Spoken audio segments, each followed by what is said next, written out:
দেখুন, আমার নাম হচ্ছে হাসিবর শেখ। আমি সেরার প্রবলেমে অনেক দিন ধরে 6 বছর ধরে ব্যথার যন্ত্রণা পেয়েছিলাম, কিন্তু কোনো জায়গাতেই ওষুধে কাজ করেনি। আমি অনেক ডাক্তারকে দেখাইছি, বহরমপুর, কলকাতা মেডিকেল, পিজি, আমি সব দেখাইছি।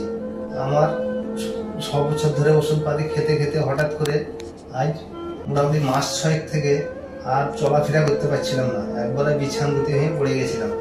তার জন্য আমার সাথে একজন পরিচিত হয়, আমাদের গ্রামের একটা চাচা। তা উনি বললে, হসপিটালটার নাম তো আমি জানছি না, আমি ওই হসপিটালের ওইখানে যোগাযোগটা আমাকে দিলে। তা ওনার কথা শুনে আমি যোগাযোগ করলাম। সেই হসপিটালে পৌঁছে এসে, নার্সিং হোমটায় পৌঁছে এসে আমি রাজেন সিং এর সঙ্গে আমাকে বললে অপারেশন করতে হবে।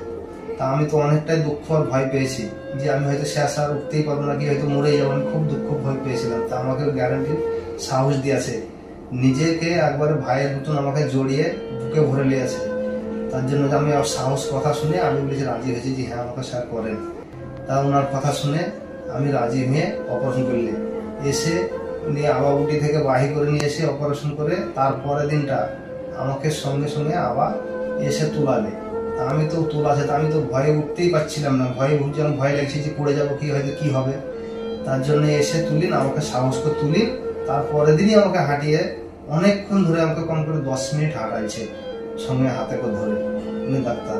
তা উনি ডাক্তার, এত জবর ডাক্তার কোথাও পাবে না। এরকম ধন্যবাদ রাজেন সিংকে, ডক্টর রাজেন সিংকে, এখান নার্সিং হোমের স্টাফকে, নার্স দেখে আমার ধন্যবাদ। আমি অনেক কিছু আর অত জানছি না। আমার বাড়ি হয়েছে মুর্শিদাবাদ, খড়গ্রাম থানা। ধন্যবাদ।